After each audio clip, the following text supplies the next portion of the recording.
Alright, you ready? Mm-hmm. Sweet. Alright. Lina, I want to thank you for taking the time to chop it up with me and tell your story. Like, I genuinely believe that you're gonna help a lot of people by doing this. Yeah, I hope so.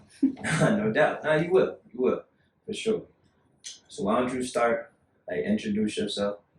I am Lina. I'm an addict. 20 years old, and I live in Mechanicsville, Virginia. Easy enough, right? Yeah. Alright, well, how was, let's get a little, background. How was life for you growing up?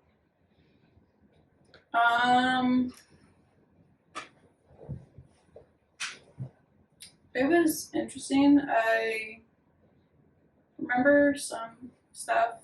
A lot of stuff has come back recently. I don't know why, but I remember I used to get bullied as a kid, which was whatever. I mean, I didn't really pay attention to it that much. It didn't affect me like it would some people, but I had a good mom, thank God. You had to say that? Disclaimer? Yeah, she took care of me and my brother mostly. No doubt. Grew up with an alcoholic father.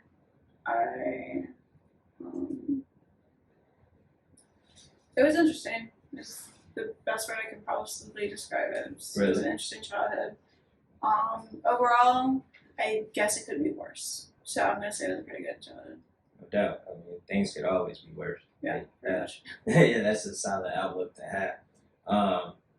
So when you say interesting, what did you like to do as a kid? Take me back to your likes, dislikes. I was a huge tomboy. I dressed up in plaid shorts all the time, my brother's t-shirts. I was not afraid to get my hands dirty. I climbed trees, had lice as a kid. I mean, just things that I enjoyed. I love sports. I did gymnastics for 10 years. Okay. I did softball, I did basketball. I tried at least pretty much every sport. I'm a big sport person, big competitor. I loved art to death. I've been drawing since I was little. Okay. And reading, I've always been a big reader. Nice. So I went to the library, books everywhere. But that was me as a tomboy. Or yeah. It sounded like you had a lot of fun then. Yeah, I definitely, any pictures you find, it's plaid shorts and a big t-shirt. Or these Walmart Uggs I would buy for like $10, and I like them a lot. Your personality is great. I like how you describe things. Alright. So, we're trying to talk about addiction and how things happen. Yeah. So for you specifically, kind of walk me through what early addiction looked like for you. So I first smoked weed. Like so many of us. Very common. And that was just like a here and there thing. It wasn't like I was a pothead or a hooked on weed or I needed it every day or something like that. It was just like a cool thing, I guess, but I didn't really do it with people. I couldn't just do it by myself. It was a by myself type thing, just to chill out. I mean, I struggled with anxiety, so it calmed me down. But I've tried that at age 12. Okay. And eventually, early on addiction, it escalated really fast, actually. When I got a bad batch of weed, it was laced with spice. And I happened to have someone over that night, and I ended up getting raped. So that, I didn't trust weed. I don't trust weed. After that, I just was like, fuck it. I did not want to remember. I grew up as a Christian girl. I was raised from young. That virginity, you hold that with your life. That is your innocence and everything right there. And the fact that somebody took that away from me killed me, honestly. It fucked me up pretty bad because I blacked out and then I woke up and I knew what happened. So, experiencing that at 14 years old was, it pissed me off more than anything. It pissed me off and it hurt me. It made me nauseous, sick to my stomach, anything about that. I just felt like shit the whole time and I wanted to get rid of that feeling. So that's what early on was, is that one event happened and it changed my whole life for the next 2 or 3 years. I'll say, speaking right out, like, I'm sorry that you had to experience that. Now I know for certain, like, your story is going to inspire and help someone, because I hear that often, and it sucks. But you proven, like my thought with women, y'all run the world. You're strong. Like, you're showing your strength by even coming out and saying. So with that occurrence happening, right? And it started to spiral. What were you into then? So eventually I went into pill popping, which was Xanax, tried perks. I wasn't much of a pill popper. It wasn't getting rid of those thoughts, and I have a problem where I overthink everything. And I just don't want to think. It drives me insane. Like, I would go to lengths to get rid of just thinking. I wanted to be brain dead, basically. And eventually I started doing cocaine. But like, I already have sinus issues, so that was not helping. But that didn't help. So went back to pills a little bit more and started doing Xanax like bars at a time. And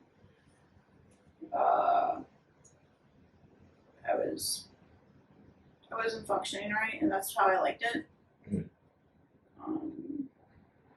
I've tried pretty much everything at least once, even if it was by force. I've tried at least everything at least once. Eventually, it got to the point where I was using heroin and meth on a daily basis. Yeah, I would use heroin to calm me down, but then when I have to go to school, I would smoke meth, and that would get me able to get my ass up and look like I'm functioning somewhat properly, and not trying to control me tweaking out all the time and stuff. But yeah, that's where it led to. I tried everything, and heroin and meth was the best combination for me. So what was life like then? Like, so what I mean by that, we call it active addiction, right? At this point you're using, you're just trying to function, hide your feelings. You don't want to deal with it. Like, I resonate with that wholeheartedly. But how is life? Like, what type of stuff transpired? Were you able to function? Was like shit hitting the fan all around you? Like, in my mind, I was so mentally ill at this point. I wasn't taking my medicine. I was basically thinking, okay, in my head and my eyes, I'm seeing it's working. Like, no one knows everything, and no one did know until I went to rehab and opened up about it and told them where my stashes was and everything. But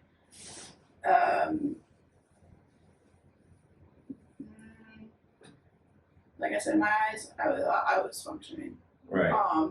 And people who knew that I was doing things or kind of had ideas of I was doing things, they said it was a shit show. So, and sometimes I'll ask them, like, what was it? What was I like? Because I generally don't remember much. Probably a blur. It was a big blur. Like, I was in and out all day. And times I was remembering as me just getting ready to shoot up or smoke and then gone. Yeah, whatever. And somehow I was able to function a little bit. Right. I don't know how. I lost a lot of weight, got down to 90 pounds. Yeah. apparently I was really snappy a lot. And like, I mean, I'm snappy sometimes, but like, it was to another level of snappiness. And I was always like fidgeting and like, I just didn't look right. Like, I looked like I was sick. Right. And stuff. And my anxiety, I knew, was just through the roof all the time. And I felt like shit all the time. So I'd do more to try to see like, oh, maybe this will make me feel better. And it did for a short amount of time. Then eventually you're gonna need more. Right. Overdose 3 times. And my parents didn't even know. And that's because I was with someone, luckily, thank God, I was with someone who was able to get me to a hospital, and I ran out of the hospital. I don't know how. I really don't know how. I've been to the hospital many times, and they always ask your name and stuff like that. I've been there 3 times. Not that I remember they asked my name, or that someone told them my name, because they knew the people I was with were druggies. I mean, like, you know, if they tell you something, it's just not gonna come back to you, right? Right. From what I heard, they just ran. They called the ambulance and left me there and ran. And I didn't have a phone because I was always in trouble. So there's no really way of contacting parents and stuff like that. And at this time, it's me ripping my IV out of my arm and running. And I mean, like, some people just don't care. And that's the truth. Yeah. But, so, that's what it is, man. So how long did that last? Like, that active addiction phase? About a year and a half. Year and a half? Towards the end of my drug use, I got really bad on it. And for about a year and a half, I was on that and stuff. Yeah. So when, towards the end of it, what did that, like that major downward spiral moment, like how did that start to look? I started to realize I was losing control of stuff. Because the thing is that I like to have control, or somewhat control, over my life. Right. And the fact that I could inject drugs in me was control. The fact that I could smoke when I wanted to smoke was control. The fact that I chose not to take my medicines today was control. That I was like, so I have some control over my life. But when that guy took my virginity, I lost control. So all I craved was control, and to not remember the fact that I lost that control. And I ended up stealing heroin from the wrong person, and they found out, and they wanted me to try this pipe thing. And I didn't know anything about crack, really. I just kind of did what I did and left it alone. And I hit a crack pipe. I blacked out right away. I woke up with the splitter's gun in my face. And at this point, I didn't care. I was just like, just do it. Like, I was like begging him, just do it. Just, do it. And it all, I don't care. And then he was like, no, we're going to do something else. Rape number 2. And just threw me out on the street. And I walked him. And yeah, that's when I realized it felt like the longest walk ever, when it really probably wasn't. And I've done a lot of long walks before. I'm trying to get drugs and stuff like that. So like that one felt the longest because I was just there with my thoughts. I couldn't go shoot up. I was shaking. I was feeling like sick to my stomach all the time. I was going through withdrawal at that time. So like now I'm just like, I'm just like, how could I do this? Like, how could I let it go this far? And where I didn't care about my life. But this guy that I didn't even know was a supplier could just put a gun to my face, and I did not care what was going to happen. To the point where he decided that, oh, we're just going to read. And I don't remember that much of it. That's the thing, I just black out whenever it happened. So I realized like I'm not doing good. Right. But I didn't care either. I wanted to care, but I just couldn't bring myself to care. So was that little voice inside of you, like trying to? I don't know what it was, but it was just something inside me feeling like this isn't right. I need to say something. I need to do something right. I need to stop. I've tried stopping many times. It's just withdrawals, then my anxiety gets bad, then my depression gets bad, then I'm just like, no, I can't do this, then go back to using again. Right. It took having to get a chins petition for me to go get help.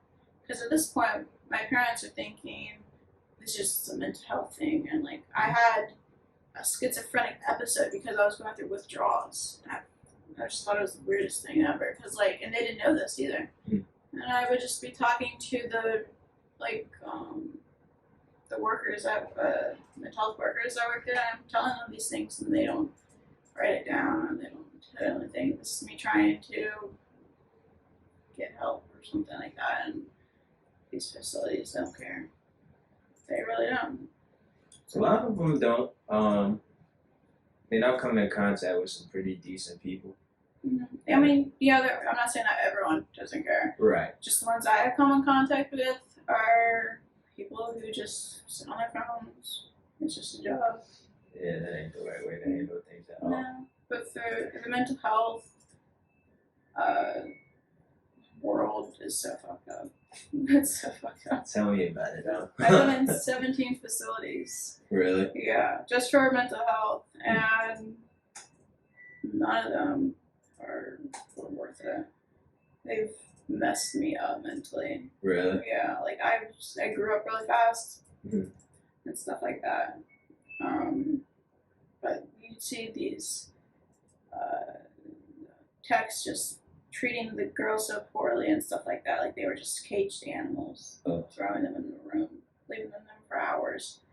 And like you think you were in jail, like no, they're trying to get help. Right. I mean, like, yeah, maybe some girls might be more stubborn and stuff like that, and I get that. But they're still human beings. You can't treat them like dirt.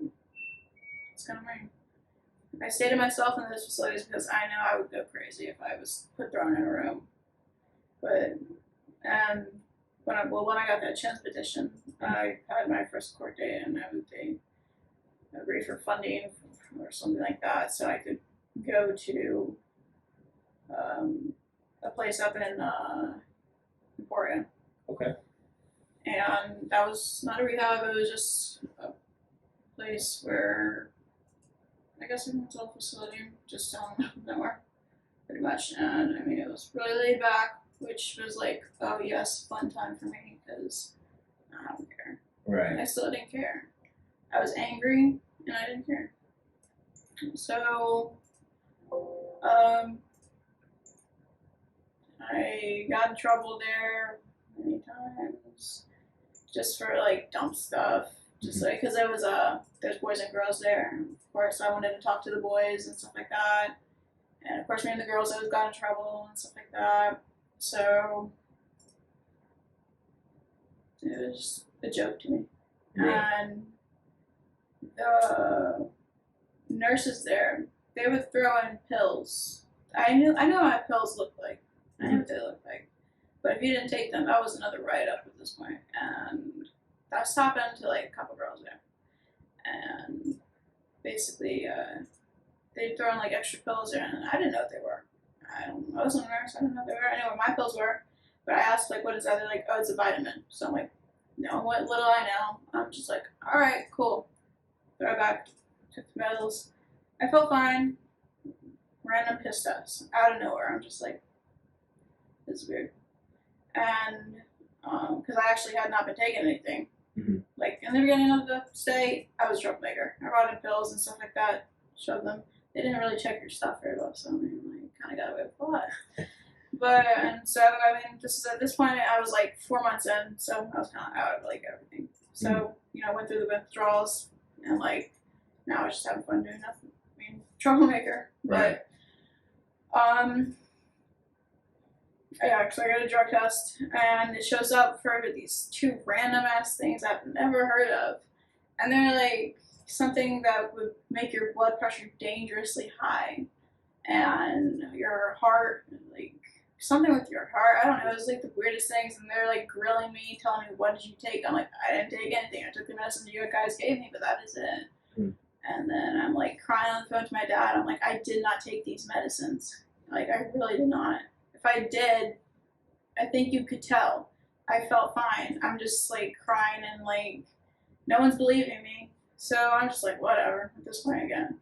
Like, what's the point of telling the truth when no one's gonna believe you anyways? Right. So at this point, I'm just like, I'm convinced because then this other girl who's doing good happens to get a piss test, and I know she doesn't do anything, and her piss test's wrong. And I'm just like, what a coincidence. Same thing that she's getting, I'm getting too. When we literally weren't taking anything. Because, like, I don't know what it was. I've never heard of them. Like, it was, I honestly don't know what it was.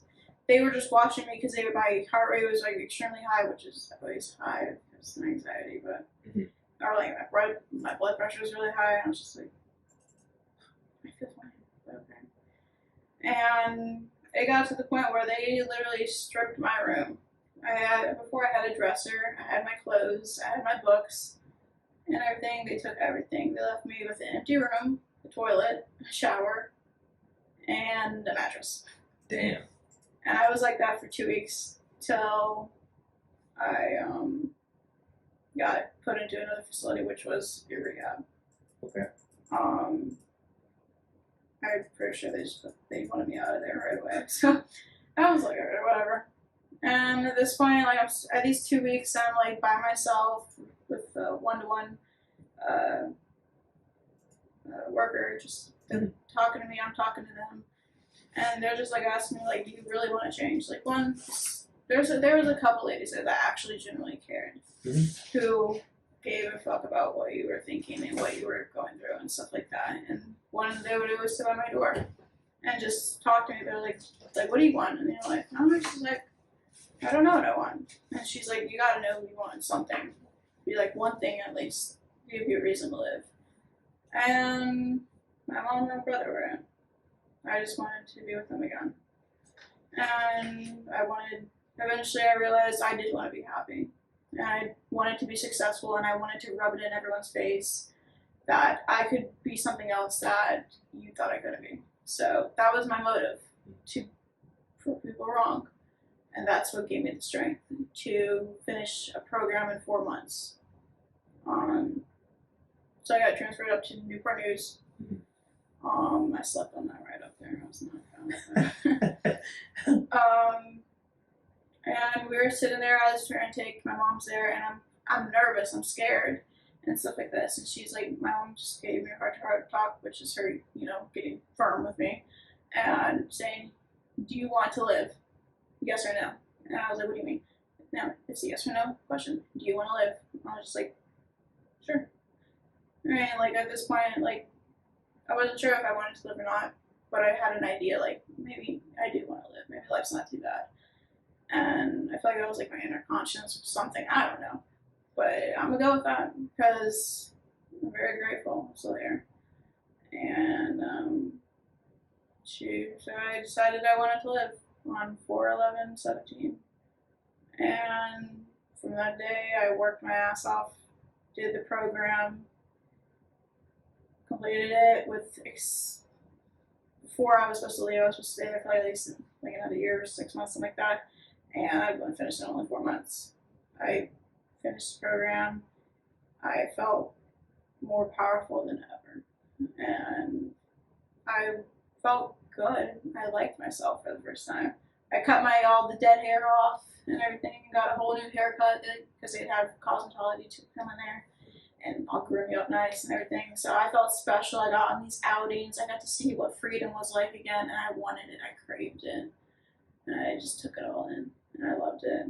Like every moment I just stepped outside those gates, I was like, I just took a deep breath, and I was just like, probably coughed from the fresh air, but it was nice. And like sometimes I forget that feeling.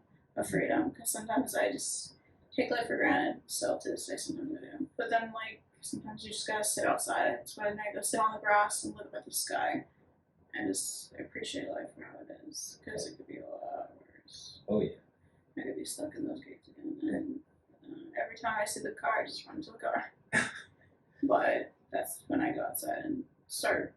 I'll go play basketball, just listen to music or something like that. I'll read my poetry, and I'll remember that life's good. So, yeah.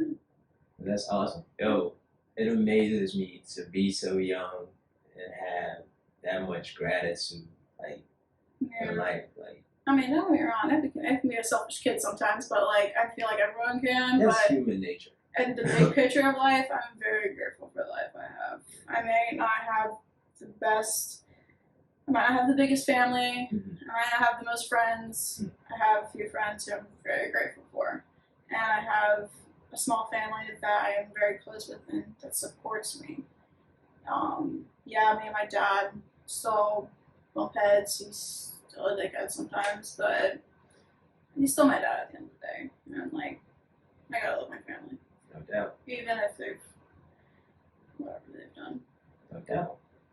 So how does life look for you now? Like, you're on the flip side of things. You've seen. Yeah, I'll be 4 years clean on April 11th. Hey, that's what's up. We'll celebrate. And I actually did a phlebotomy class, which is people who draw blood and stuff like that. Okay. Medical field. And I finished that in December. And I just took my state boards today, actually, so Really? fingers crossed on that. But the thing is that I'm still undecisive of what I want to do with my life. I know it's helping people. I know that's the general goal, is to help someone. Whether it's in the medical field, whether it's in the psychology field, I love psychology. That's what all my time I do. I read psychology books, and I love studying the human mind because it just fascinates me what people go through and how they go through it and what they're thinking and stuff like that. So right now I'm trying to get my career started, and I'm kind of tired of working these small jobs. I don't like jobs. I'm not gonna lie. I'm horrible at these small jobs. Because I want to feel like I'm doing something with my life. Purpose. Purpose. Yeah. If I keep working at, if I'm like, oh look, McDonald's hiring. No, thank you. I mean, I'm like, no disrespect to the people who work at McDonald's, but I can't work at McDonald's. I feel like I need to go bigger. Like I gotta go to the top. Like if I'm not at the top, I'm not happy with it. Like I'm satisfied, but I want to be right at the top. I want to be the best I can be. It's something. Like that. I'm a hard worker, and I know I am. So like, I'm gonna try to be at the top. So. Well, listening to you, there's no doubt in my mind that you're gonna reach it. You know, like whatever it is that you decide to do. Not bad. Nah, you will, 100%. Damn, yo, listen, I lost my train of thought. Alright, we talked about family a little bit. How is it now? Like, you clean, you sober, you studying a lot, like. Me and my mom, closer than ever. We're like best friends. And I rely on her for a lot of stuff. I'm getting to the point where I'm like realizing like, damn, maybe I need to stop relying on mom a little too much. But me and my brother, we have normal sibling arguments, but at the end of the day, I have his back no matter what. Me and my dad still have our ups and downs, more downs and ups, but I feel like one day he will see that I'm doing good. So fingers crossed on that too. But I mean, I don't. My dad's very predictable, so you never know. Like I could do good in this, and it still would not be good enough for him, and that hurts me a lot because I just crave his approval, and makes me do regrettable stuff sometimes, like pushing people away because I'm trying to focus on getting my dad's approval, and I don't know. So that's still a work in progress. Close to my grandparents. That's all the family I got. I'm fine with that. And that's solid. So you got a hell of a support system. The trying to gain approval thing, that resonates with me.